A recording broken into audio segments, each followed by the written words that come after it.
What's going on, everybody? Cleepus Tech here, coming back at you with another video. In this video, we're going to be taking another look at the Google Pixel 6a and going over whether or not it's still a good phone to buy in 2023. Now, as always, if you do end up wanting to learn more about this phone, be sure to check out the description, where I am linking to several other videos about it, as well as some information about pricing, availability, and some of my favorite smartphone accessories. But with that being said, let's get into it. So with the Google Pixel 6a, we're getting a pretty compact 6.1-inch OLED display with a 1080p resolution, a PPI of 429, and a 20:9 aspect ratio. So in general, again, this display is pretty compact for what it is. On one hand, I definitely wouldn't call it small. I mean, it's good enough for pretty much anything you might be doing, but at the same time, compared to your typical, I want to say 6.4 to 6.5 inch display you usually see in 2023, it's not really that big. So on one hand, if you do prefer a really large display, this could be disappointing, but the good thing is, again, it is more compact. So if you're looking for a display that's maybe at least large enough, but definitely not too large, then I do think the display we're getting here is pretty good. Aside from the size, the image quality is really good here too. With an OLED display, we're getting nice vibrant colors. The display itself is really bright, and the viewing angles are also really good. So if you're outside in the sun, for example, this phone is going to be pretty easy to see. With the 1080p resolution, we're also getting a nice sharp crisp image. So if you're doing stuff like watching videos, for example, where the image quality is a bit more important, the display we're getting here will definitely be a great choice. For storage, with the Pixel 6a, we're getting 128GB of internal storage, but unfortunately this phone does not have microSD card expansion. Now on one hand, this can definitely be a drawback, especially if your current phone already has microSD card expansion, because switching from something that has a microSD card to something that doesn't is just going to be a hassle. But at the same time, if you're not really that concerned about that, keep in mind, even at this point in 2023, 128GB is a decent amount of storage, and for the average user, you most likely won't need more than this. So if you are looking for a phone that has a decent amount of storage, then even though, again, this phone unfortunately doesn't have microSD card expansion, despite this, storage on this phone probably won't be an issue for most people. For security features, while the Pixel 6a unfortunately does not have Face Unlock, we do get a nice in-display fingerprint scanner here, so let's give it a try.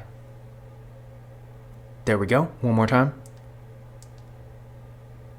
And there we go. So as you can see, real fast and responsive, no issues at all. The animation is also nice and fast, and in general, the in-display fingerprint scanner, especially one that works really well, definitely gives the phone a nice premium touch. For the camera setup, with the Pixel 6a, up front, we got a nice looking hole punch design for the selfie camera. This camera is 8 megapixels. Then on the back, we got a dual camera setup with a 12.2 megapixel main camera and a 12 megapixel ultra wide camera. So in general, the camera setup here is pretty good. Now, if you're coming from a typical mid-range phone, you might have been expecting something like a depth sensing camera and a macro camera too, but keep in mind, with the Pixel 6a, this is a bit of a higher end device. So compared to your average mid-range phone, the hardware on the camera is good enough to the point where it really doesn't need a depth sensing camera. And as far as the macro camera goes, not having a dedicated macro camera can be kind of inconvenient, but you can still get close-up detailed images with this phone because the zoom in general is pretty good. So overall, if you are looking for a phone that has a really nice camera setup, you're really not going to go wrong with this phone. And for video, this phone can record 4K videos in the rear camera and 1080p in the front. So if you're recording a good amount of videos and you want to get that higher resolution, then with this phone, at least in the rear camera, you still can. Now, to give you an idea of what it can do, here's some pictures taken with the Google Pixel 6a. Overall, I would say the photo quality here is really good, and for most people, for pretty much anything you might be doing, whether you're taking pictures for more personal use, maybe you're sending things to friends and family, or taking vacation photos for your own memories, or maybe you're using your camera for business purposes, or taking pictures for something like Instagram where you want the quality to be a little bit nicer. No matter what you're doing, the Pixel 6a will definitely get the job done. And in general, if you're looking for a phone that has a really high quality camera, but you still want something a bit more affordable, then especially considering what the Pixel 6a is going for nowadays, I do think it will be a great choice. Now for the RAM and processor, with the Pixel 6a, we're getting 6GB of RAM with the Google Tensor processor. Now with this phone, the performance is really good, and no matter what you're doing on it, whether you're doing more basic activities like web browsing, social media, watching videos and stuff like that, or if you're doing more demanding things like high performance mobile gaming, or maybe you're editing a video on your phone, regardless, the performance here is really good. Keep in mind, again, this is definitely more of a high-end device compared to your average phone going around the same price. So no matter what you're doing, despite this still not being the fastest fastest phone you can get, it still will get the job done for pretty much anything. So if you do value having a really fast device, you're definitely not going to go wrong with the Google Pixel 6a. Now I did run a benchmark test on this phone using Geekbench 6, and here are the results I got. So what I recommend doing is running this test on your current phone and then comparing your results to these, and that's going to give you a better idea of where this phone stands performance wise compared to your current device, because depending on what you're coming from, it may or may not be that much of an upgrade, but for most people I would say it probably will be. And if you're coming from maybe an older flagship phone like a Samsung Galaxy S10 or an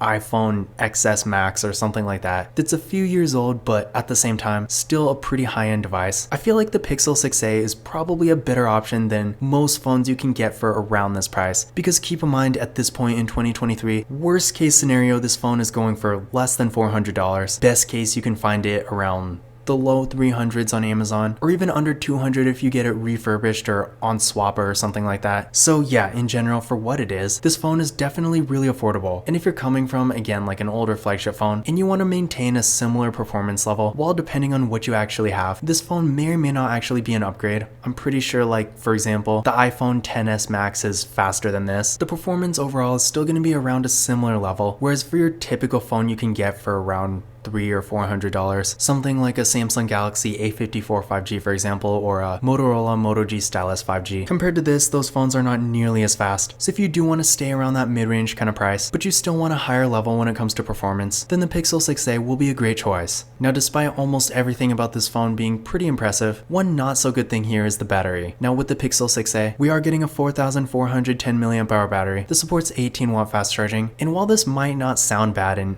honestly on paper it's really not that bad, in my experience the battery life here is really not so good. On one hand, it's not terrible. I mean, if you're not using your phone all the time throughout the day, at least not without charging it, then it should at least last through the day. But at the same time, if you're in a situation where maybe you're traveling a bit and you're really just not around a charger, but maybe you're in the middle of the city and you're taking a bunch of pictures or something like that, in that kind of situation you're probably not going to be able to just randomly plug in your phone. And I will say with that kind of use, the battery on this phone is not going to last nearly as long as, say, your typical mid-range phone in 2023 that usually is going to have a 5000 mAh battery instead. So overall, if you really care about the battery life, then you might want to skip this phone, because again, despite the battery not really being small on paper, in real life when you're actually using it, it's really just not the best. But for regular use, if you're around a charger for a decent amount, or maybe you're just not using your phone super heavily, in that case, it will at least be okay. And another thing I do want to point out in case you're expecting this feature is that with the Pixel 6a, despite it technically being in that kind of entry-level flagship category, we're not getting wireless charging here. So if you were hoping for that feature, keep in mind again, it doesn't have it. Now for the software, with the Pixel 6a, we are getting Android 13, which is honestly not really surprising. But in addition to this, considering Google has great software support, you can also expect to get Android 14, 15, and 16. So if you want to keep your phone for a decent amount of time, but you want to make sure you have the latest software the whole time, then of course a phone like this that has really good software support will be a great choice. As far as other features go, the Pixel 6a does have NFC, which again is not surprising at this point in 2023. It's honestly an expectation, and considering this is a higher end device, it better have NFC. But keep in mind, as you can see here, this phone does not have a headphone jack, which on one hand, again, considering it is more of a high end device, is not really surprising. I mean, we haven't seen headphone jacks in flagship phones for years, but at the same time, again, if you're coming from an older device, or maybe you're coming from a lower end device and this is going to be your first higher end device, then in that case you might be expecting a headphone jack. And again, with a phone like this, in most situations you're not going to get one. But in conclusion,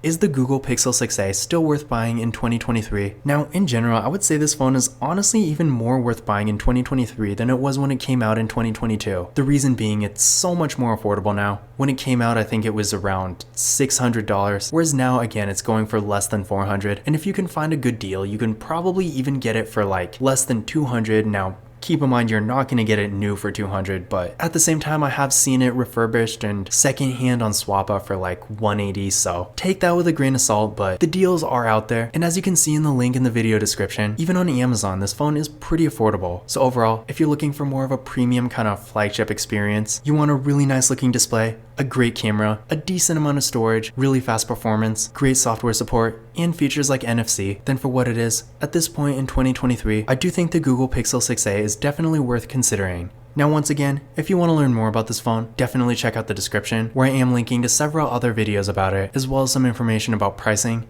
availability, and some of my favorite smartphone accessories. But that's it for this video. If you enjoyed it and found it useful, be sure to give it a thumbs up and hit that subscribe button. Don't forget to follow Kalipus Tech on Twitter and Instagram. And as always, I will see you in the next video.